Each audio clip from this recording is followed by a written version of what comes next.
Well, hello everyone, and welcome back to the CyberSpeak Labs YouTube channel. I'm very excited. We're going to be continuing our series with the TryHackMe's Advent of Cyber challenges, and I also just want to say how cute are these characters. We have Glitch up here who's trying to save SOC-Mas. Oh goodness.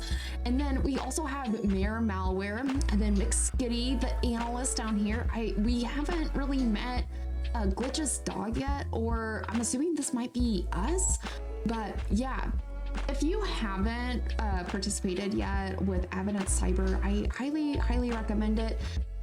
It's held every year on December 1st, and it's an amazing free fun event that TryHackMe does put on, and it's great.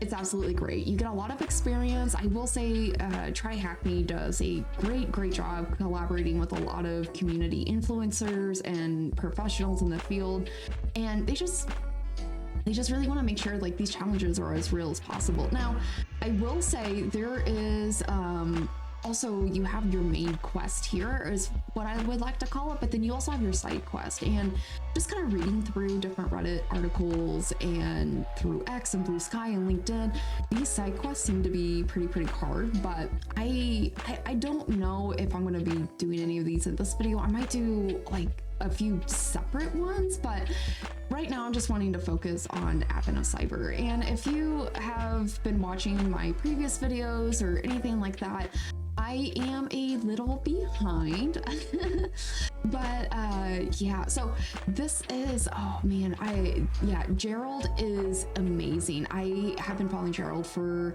2 or 3 years. We kind of have messaged here and there on the side, but he's an absolute fantastic person to follow on LinkedIn.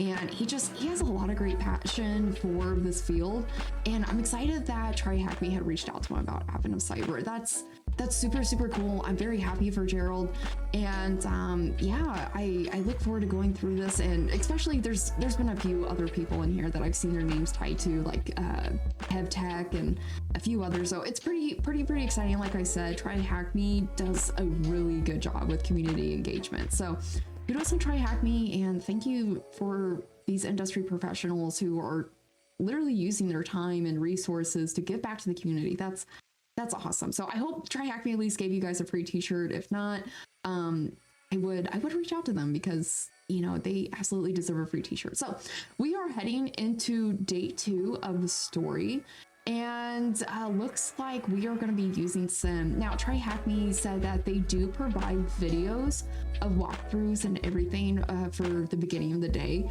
I'm not going to be watching the videos as I go through this with you guys, but they are on YouTube. You're more than welcome to go through and watch and just see what happens, and they're absolutely adorable, especially with the people that are very involved with Advent of Cyber. Tyler's another great guy to follow if you don't already. A lot of insight with what they do.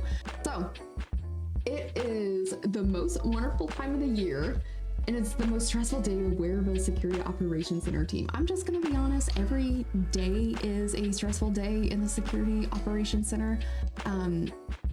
I don't know if you guys are familiar with the meme where the dog's sitting in the fire and he's like, I'm fine, we're fine, everything's fine. No, that is literally the SOC. So I don't think people that work in the SOC get enough credit, and I might be also a little biased because I do work in a security operations center, but these people are 24/7 most of the time. They're working through holidays, they are juggling on call, they're being accessible on the weekends. Like, we do not give our analysts that work in a SOC enough credit. They are the first responders for the business towards cyber threats. So anyways, we're gonna continue on the story here. So despite the overwhelming alerts generated by the new and noisy rules deployed, that is so true. If you are working in a SOC, or if you're managing a SOC, I always ask, what is the value add of these alerts? What are you trying to detect? What is the point of it? And if it's noisy, why keep closing it, right? Why are we doing the same thing over and over again? Look for those areas of improvements,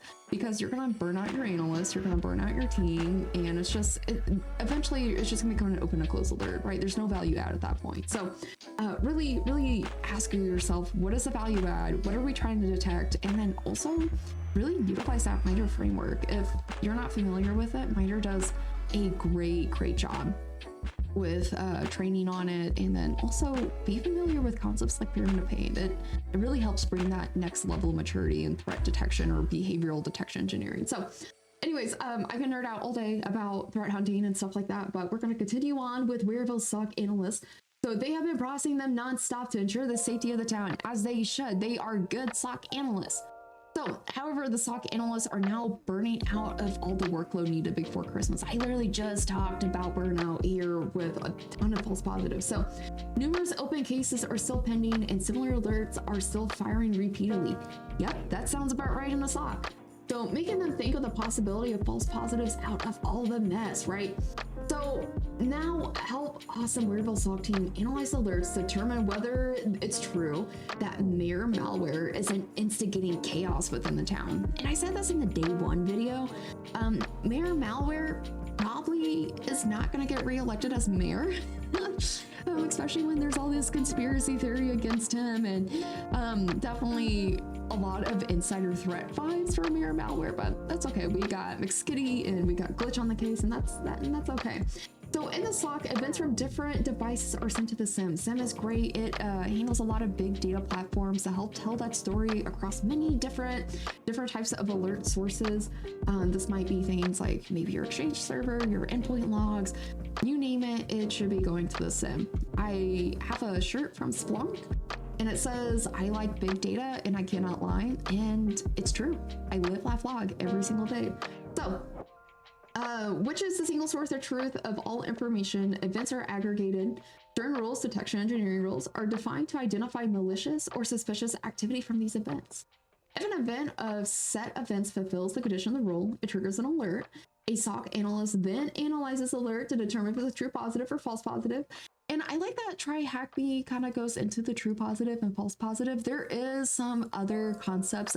There's a really good book called The SOC Essentials. It's by Miter, talks about building a global security operations center that is, I would say, met to industry standards by Miter.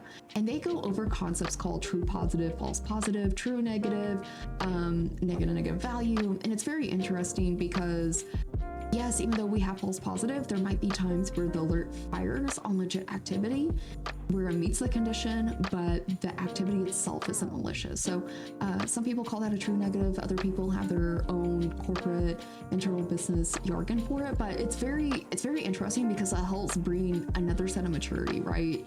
Maybe this finds bad practices in a business or something else. But anyway, so we're going to continue on here. So if an alert is considered a true positive, it contains actual malicious activity.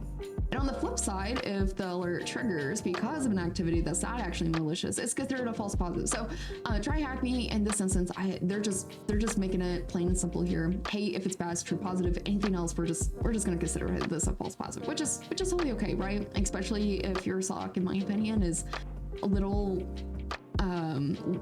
young, right? You're just setting it up, or even a lot of MSSP, so multi-security service platforms, they're just going to use that logic of true positive, false positive. Once you get into the grains, I would call it, that's where that different jargon comes in with those different actions. It depends on your resources and level of maturity. There's nothing wrong with it. So this might seem like a very simple in theory, but practically separating true positives and false positives can be a tedious job. It can sometimes become very confusing to oh man, big word for Reanna, to differentiate. We're just gonna skip it and pretend we know how to pronounce it. Between an attacker and a system administrator. You know what? This is so true, McSkitty. This looks bad. How sophisticated. This must be an APT. We're just gonna go straight from, wow, this is bad, to, yes, this is hackers that are associated with hacker groups. Oh, it's just a system admin. So, this, I can relate to this on an emotional scale. So, making a decision here. So while it's confusing to find the differences, yes, I'm gonna be skipping over this word, judge me, I don't care. The differences between true positives and false positives, it's very crucial to get it right. If a true positive is falsely classified as a false positive, it can lead to significant impact from a missed cyber attack.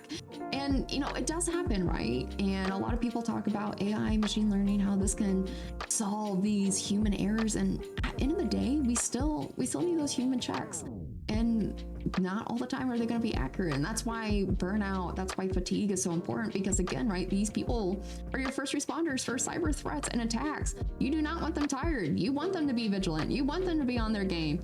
I mean, I personally don't want firefighters burned out of putting out, I would say it's oven fires. I don't know. I'm not a firefighter, but like, I want a firefighter to come to the crime scene being prepared to protect my family. And again, right, same thing with a cyber analyst for a business. You want them prepared. You don't want them tired and burned out and like, meh, whatever.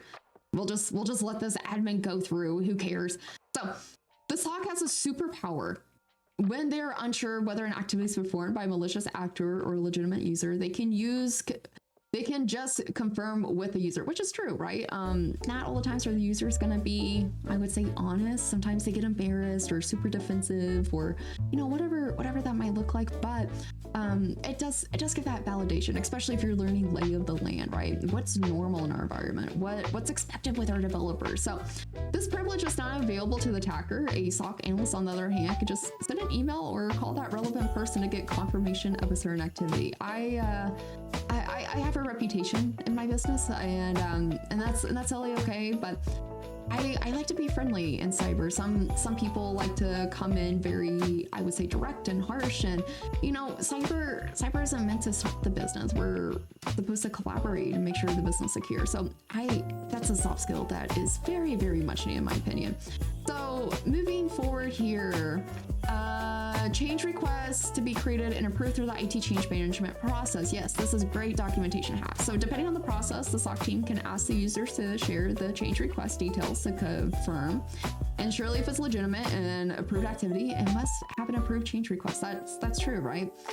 We don't want to see, I like to use Exchange because I feel like everyone has an email server in their environment, but we don't see just random domains being removed from Exchange or a bunch of ports being open right now. Like, there should be processes and procedures, even with updates, right? We want to make sure that if there's a bad update, we capture that business risk. So while it might seem like using the SOC superpower makes things super easy, that's not always the case. There are cases which can act as kryptonite to the SOC power, right? So if an organization doesn't have a change request process, and it does happen, a lot of startups, they don't really have this, right? And that's because of resources. And plus, with startups, you're not working in a business of 1,000 people. It's probably 50 and less. You could just walk over to so-and-so's desk or call them up. The performed activity was outside the scope of the change request, or is different from that it's approved, right? And again, right, that goes back to the human error. Is what's being documented really accurate? The activity triggered an alert, such as copying files to a certain location, uploading files to a website, or a field log into a system.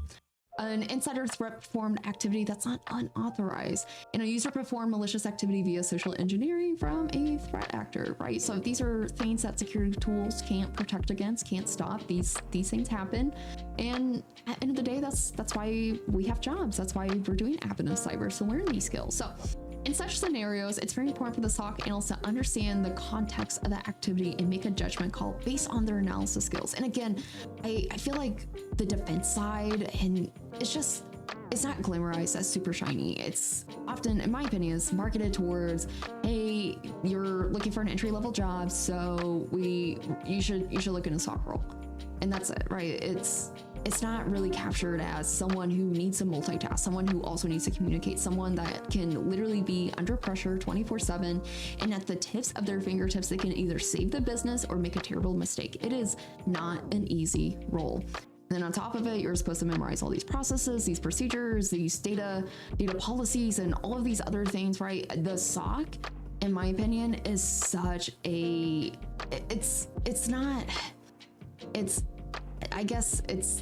I don't know the word that I'm trying to say, but it's definitely something that people should speak more about, in my opinion. It's not an easy role. It's very hard. And yeah, it's good for when you're starting out in cyber, you're learning a lot of those foundational skills. And because depending on the type of SOC, right, you might be touching a little bit different corners of all these different cyber departments, or you might be wearing multiple hats depending on your company. So again, I'm a little biased because I work in a SOC. I think the SOC's cool. I also drink copious amounts of Red Bull to get through my day. But again, right, it's just depends how you look at it and what you want to get from your career. So Anyways, while doing so, the analyst can look past behaviors of the user, a prevalence of certain or even artifact, blah, blah, blah. Wireshark seeing a machine belonging to someone from HR or finance should raise some eyebrows, right? I don't expect someone in HR to know how to use Wireshark or even know what Wireshark is. So when building the context, the analyst must correlate different events, right? You're telling a story as an analyst, and TryHackMe does a really good job here. Typically when SOC analyst gets an alert, it starts that foundation of assumption. So for example, if someone reports a phishing email, you go in and you're like, okay, well, someone reported a phishing email. And then you look at the contents of the email. Okay, well, it turns out there's a URL going to a Russian website. You take that URL and you do your OSINT and you find that maybe there's some history of aggravation with this website, has a poor reputation.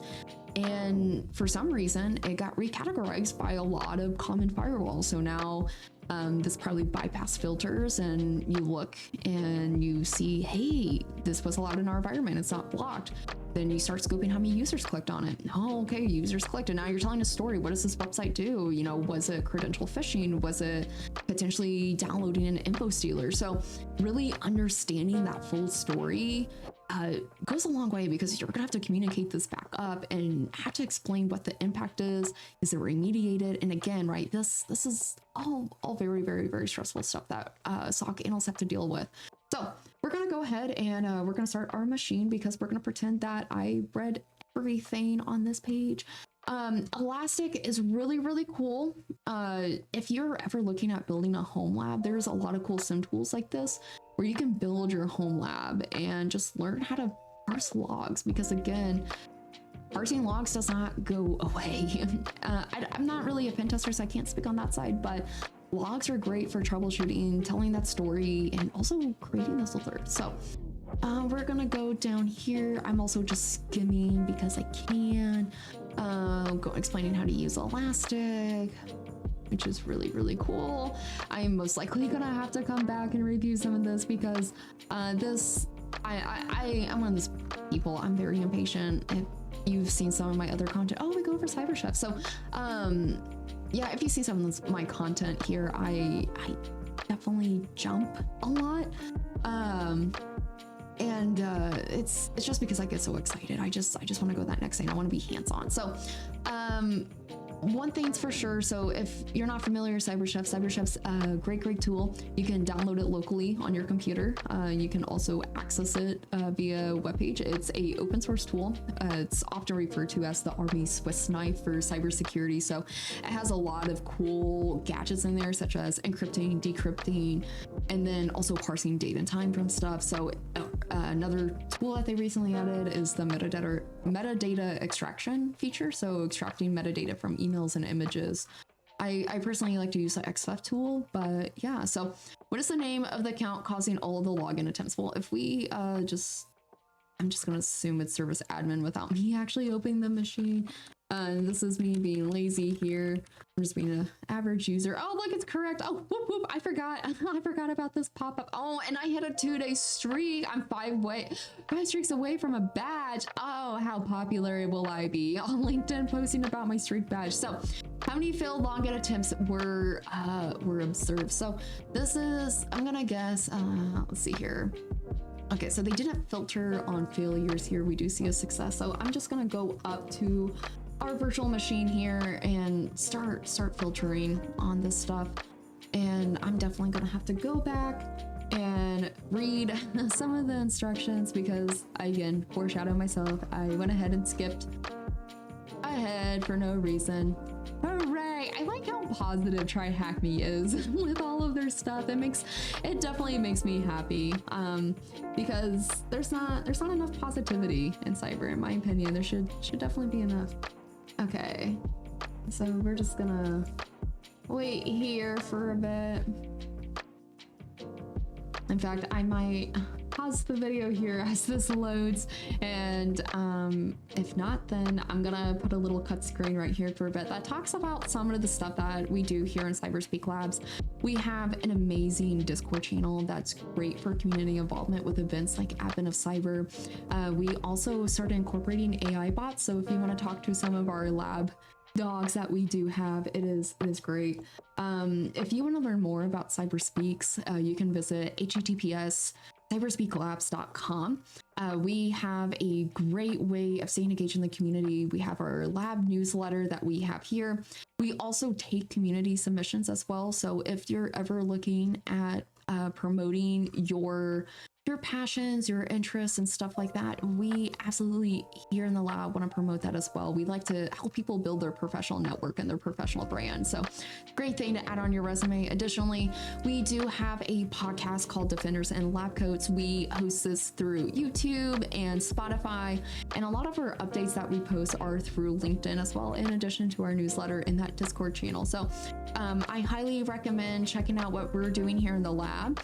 We are about to promote some really cool things like a lab library, so hopefully we can have some recommendations for books for people out in the industry or looking to get in. And then additionally, we also have a lot of social media. We want to make sure that we're connected with you guys as well, so make sure to like, subscribe, and follow us on YouTube, LinkedIn, and then also Spotify as well. That's how we grow as a community. So we are gonna go ahead and go back here as well. I'm gonna go ahead and pause this video because it is taking a while. I'm gonna have to reboot something, so I will be right back. Okay, so after having to reboot my browser a few times, we are back. Now let's see here. We're gonna have to go to this website. If I remember correctly, I had issues copying and pasting from the browser to the virtual machine, which makes sense. You know, I would assume TryHackMe probably doesn't want people uploading a bunch of garbage to their virtual boxes, but you know, that's okay. All right, and it looks like they do have CyberSpeak installed offline, which is really nice. I was a little concerned that we want to be able to access it with the network limitation within these virtual boxes, but we are going to go to this amazing website that they have hosted for us. And reading the instructions, it does look like this is their Elastic server. So fingers crossed I typed this right. If not, oh well. We'll try it again. 10.224-2.p.tryhackme lens. Oh, okay. Well, I guess we don't need to access this, you know. Once the machine's ready enough, we can connect to the Elastic. Oh, see, you know, this is what I get for not reading the full instructions. So reading is important, people. Don't stop reading. This password you just used was found in a data breach. Thank you, Google Security. Your browser does not meet the requirements. That's okay. Well, good thing we're just doing this for fun. We're not doing this for everything else. So it looks like, and again, right, I didn't read the instructions. I'm assuming there's not a whole lot of data, so we're just gonna go ahead and do the last 15 years here. And it looks like, oh, okay.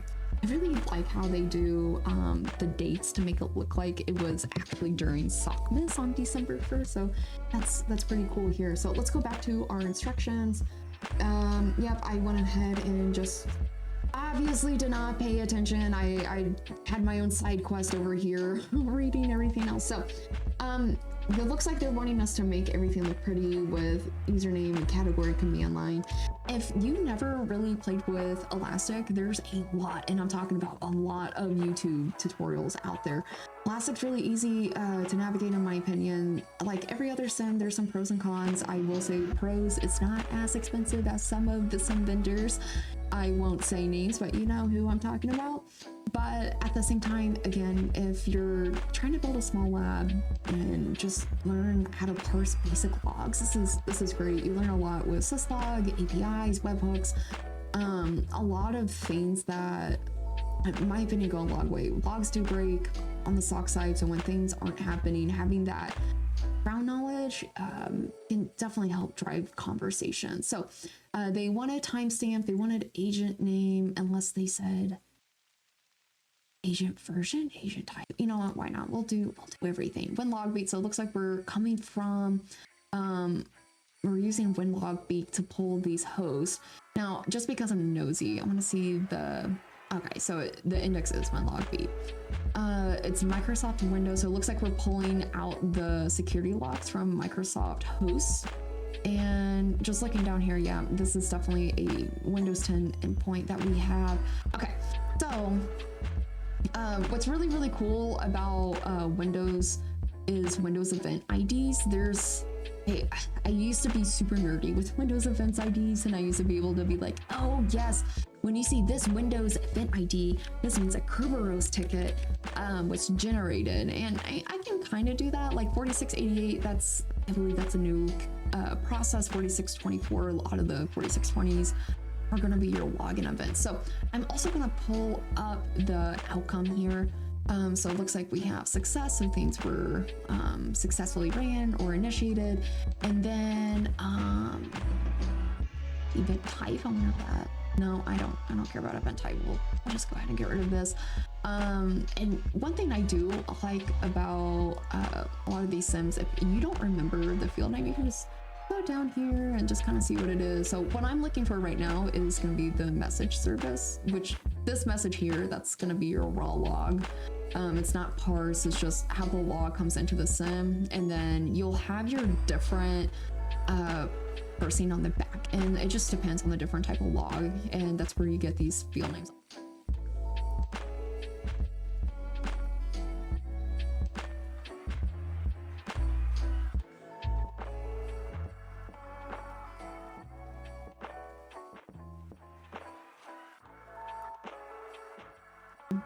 I don't know what I'm doing. I'm just over here exploring in their sim like it's mine. It's not.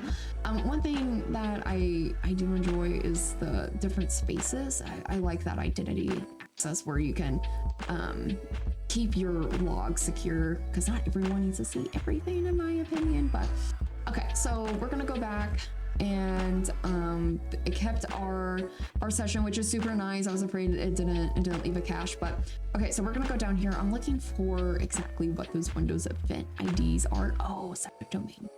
Looks like it's all Wareville, and then we definitely want username, because I want to see who's conducting these actions. So user.name, and then process creation. So I was right, 4688 is process creation. So good for me. I'll take that as a win. You know, we can't always win the lottery. We can't always do when I would say the cool prize is off of the Price is Right, but you know what, I will take my win of knowing what 4688 is today. Hallelujah. Okay, so now that we have this here, I'm actually gonna move username over. I also, I don't know, I'm weird with how I like to visualize my log. Some people aren't picky. I kind of am. I also want hostname, because even though this information is great, I need an identity to the identity, if that makes sense. I want to know exactly where it's happening, what's happening. So it looks like here we have process creation. So we have 4688, we have it happening on this host. And again, right, I'm going to shift this over. I like my host names to be on the opposite side of usernames. Again, you can say I'm weird, I don't care. We all have our thing. We're all weird in the world. Okay, so I'm going to get rid of 4688. This is noise, in my opinion. I don't really want to see it, and I definitely want to focus on service admin. So anything that's not service admin, in my opinion, can just buzz off right now.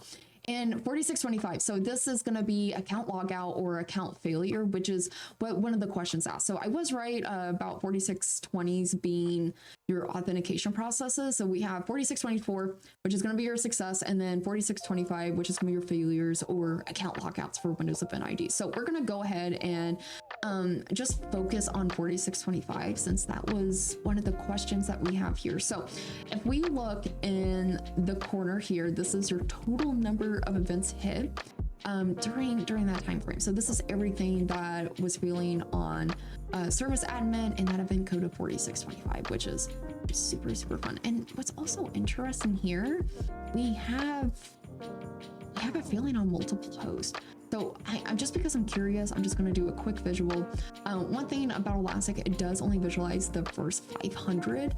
So if you're sorting, and I'm not the best Elastic expert, I feel like I should, but I believe it's going to be the first 500 based on your timestamp. So this is the most recent is how I have it organized. So it's going to be the first 500 events from top down. So don't quote me on that. I'm not 100% sure. So it looks like it's just all over the place a little bit. It's nothing consistent. I don't know what this host is. I'm guessing AD is going to be Active Directory for M. I'm guessing Active Directory Mayor. Or admin one. I don't really know. So going back, we're gonna go ahead and go back to the TryHackMe website here. So process command line. Yes, that's definitely something we probably should have as well. So what was running on the host? What caused these failures? Because again, right, if we're being SOC analysts on today's chapter, we definitely want to put ourselves in the shoes of what's happening to the user, or I guess, sorry, the shoes of the SOC analyst, telling that whole story. Because if I have an alert for large number of failed login attempts, which is a thing, right? Because we don't want brute force attacks. This is definitely something we probably should alert on. Then I want to see what's going on. What caused it? Where's it coming from? Is it coming externally? Is it coming internally? Is a process kicking it off? And I totally went blank. Process command line. So it looks like, oh, I did that. Okay. So we're gonna go back here, and it looks like, what was the time frame they said? Oh, they're just looking from 9 to 9:30 on December 1st. So we can absolutely update. So we're gonna go to December 1st. 0900. And one thing I do like about Elastic is they do standard common timestamp. So if you're pulling logs in from like a UTC source or a central time source, it does a very wonderful job of making sure all those timestamps are consistent. Because again, right, if I have multiple indexes, which it doesn't look like in this instance, but if I have multiple indexes and I'm searching service_admin in all log events, it's really important to understand those different times, because I'm again, right, I'm telling that full story as to exactly what happened. And if I'm seeing this account all of a sudden go from, this normal time, and then we have midnight with activity, it's, that doesn't jive with me. So I'm gonna go ahead, it said 9:30 in the instructions, so we have 9 to 9:30. We're gonna go ahead and hit date. I'll get rid of this. So it looks like we do have successful logins. And again, if I actually did get this alert in real life, I probably would try to see when that first failure happened, on what host and what exactly caused it to fail. So I'm also curious as to why this is returning null, which, if it's just, let's see here.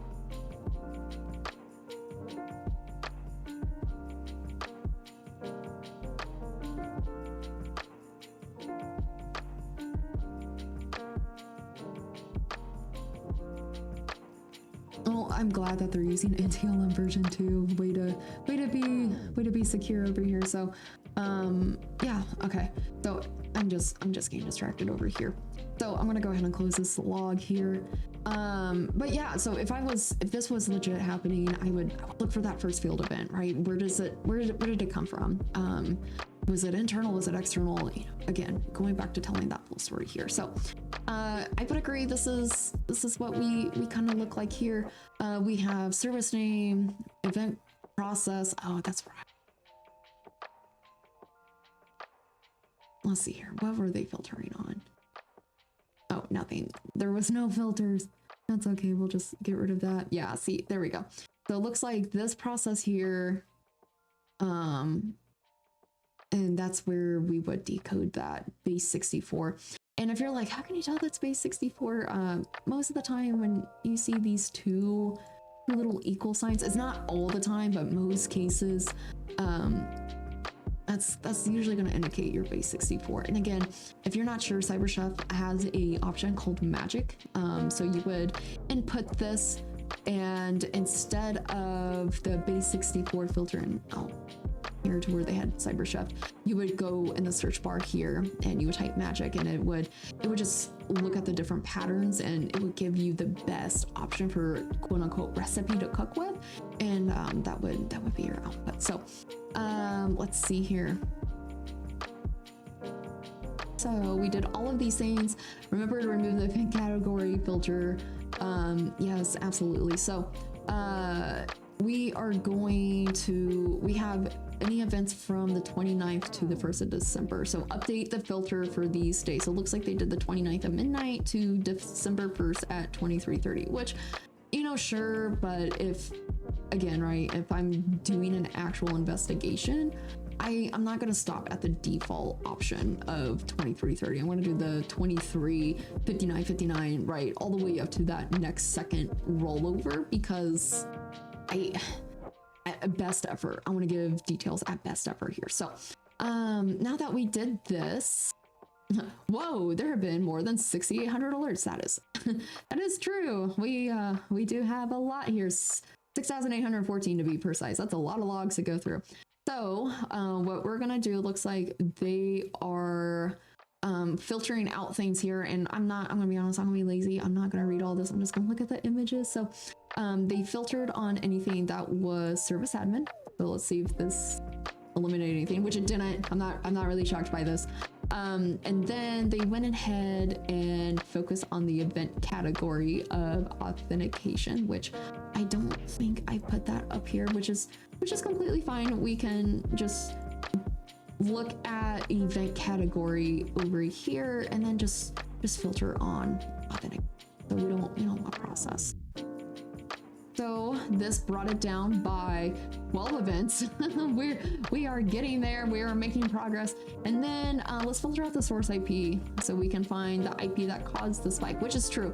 And honestly, if this was real world, I would just click on the spike and just honestly look at the IP that did provide it, and we can clearly see that this caused a spike. But you know what, that's not the case. So we're gonna be doing what TryHackMe asked us, and we will be filtering out this 10.0.l IP that we have here. So go back up here, and they did filter out that 11.11, right?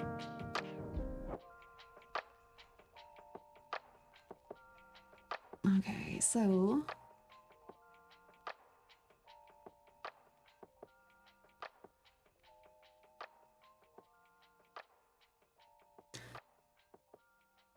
gonna casually zoom in here.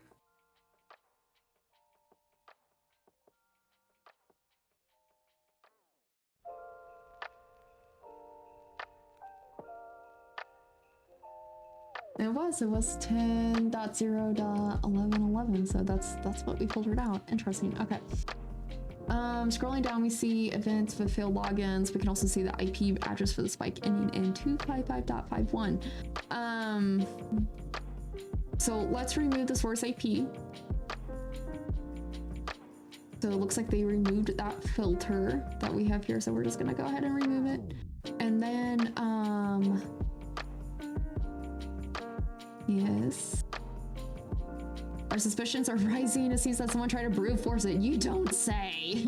When you see a large spike like this, of course, like that's gonna be the first thing in people's mind is, was there a brute force? Was someone trying to get to us? I mean, I'm just saying it's very sus when you see an admin account using base 64 on a login process. Lots of red flags here. So, villain or hero? It was Glitch who accessed ADM01 and fixed the credentials after McSkitty confirmed who owned the IP address. Aw, Glitch is amazing. He's our hero. This meant that people of Weirville had misunderstood Glitch, who was trying to help shore up the defenses, but Glitch was the one helping the defenses who was trying to sabotage it. Was it the mayor who informed the SOC about the suspicious PowerShell commands? It is suspicious. It is suspicious, especially since we know that the mayor is very proficient in PowerShell, which is what we learned from day one. So just like alerts aren't always the way they seem in a SOC, so the case of Weird people, as hard as to believe, was it different between a true positive and false positive? So was this the case that the mirror glitch, however, McSkitty can perhaps use the evidence based on the skills to make the difference happen in Weird? So how many failed login attempts were observed? So I'm guessing we are just focused on this time frame, and I could be wrong here, so please bear with me. So if we're just looking at the failed logins, it looks like this was the number that was given back to us. I'm just gonna go ahead and copy and just submit this here. Oh no, it wasn't correct. So of course it's probably probably from me not reading. Let's see here.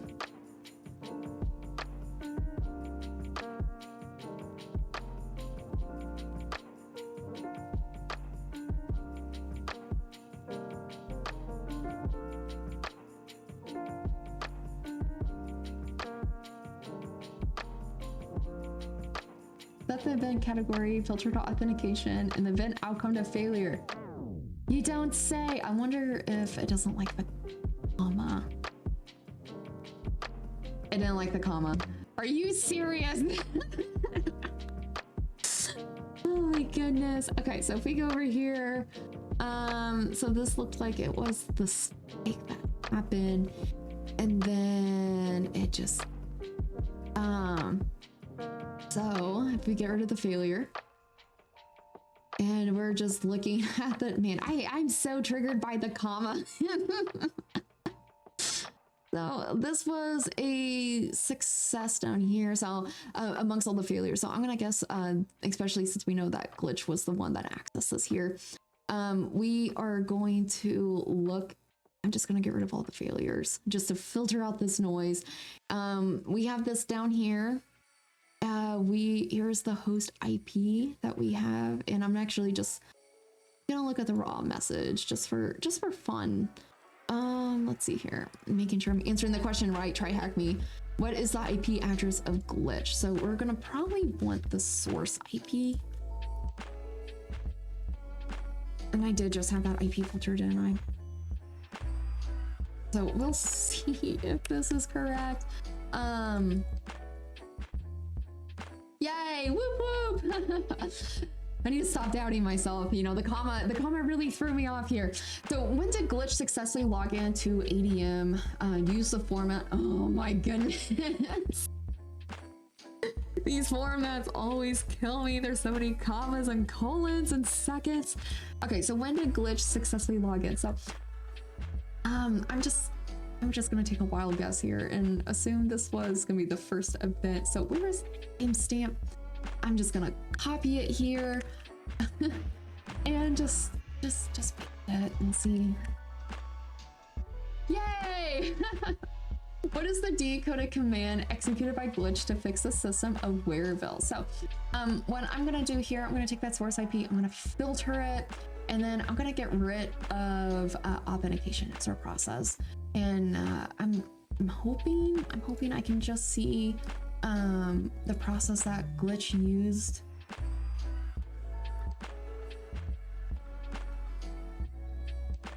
So we're filtered on this IP here, and then we're gonna get rid of 4625 because it's a bunch of noise. And then you know what? We're gonna extend this out just a little bit, just to get that full picture.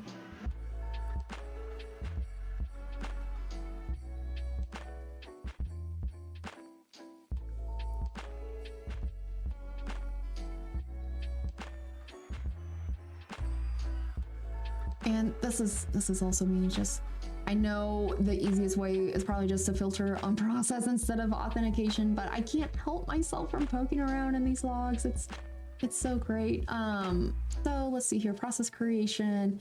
We're definitely gonna look at that 4688 that we have here. And this kind of does match up with the timeline that we submitted up here for 0854. It looks like this was shortly after get credentials export. Look at him exporting credentials here. I'm gonna get rid of this. We're gonna look at processes.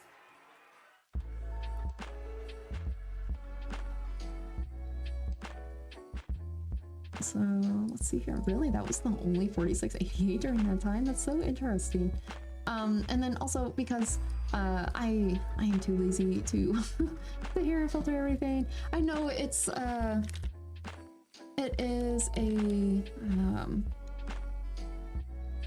is a base 64, so honestly I'm going to just search on anything that's an equal sign.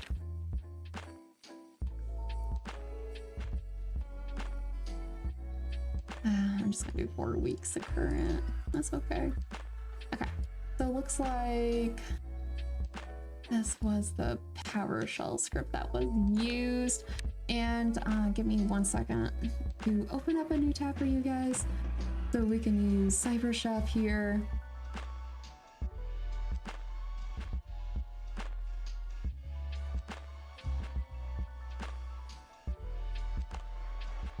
Again, great tool, highly recommend it.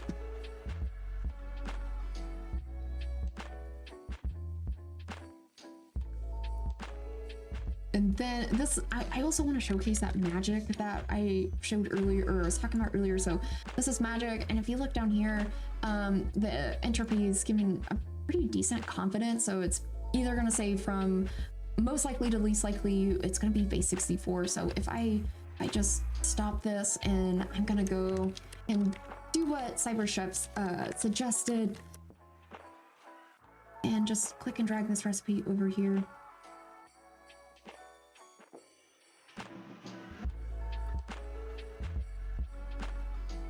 Don't need magic anymore. So that's what I did. I did from, or I did 2 base 64 instead of from. So I wonder if I copied all of it over, if I just did some of it.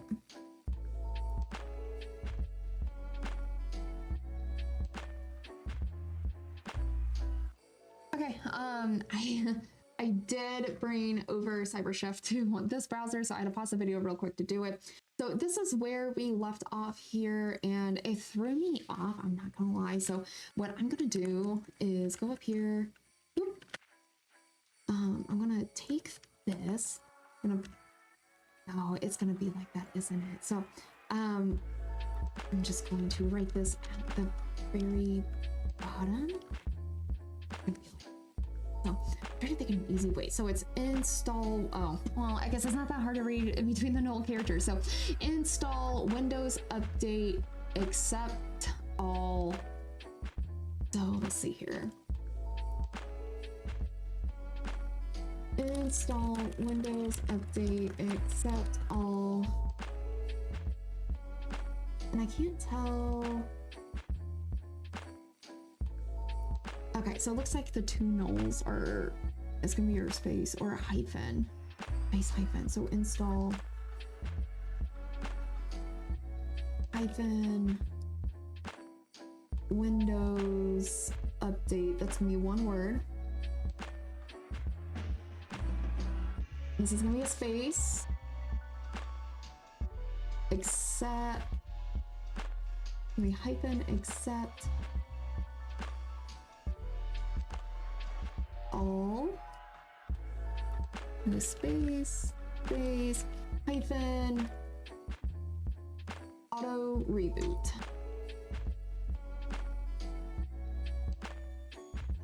BNC PowerShell commands that are encoded as well. So, awesome. So if you enjoyed this task, check out Investigation Local 101 room. And I'm gonna be honest, I have done this room historically in the past. It's definitely, it looks like it's part of their premium content, which is fine.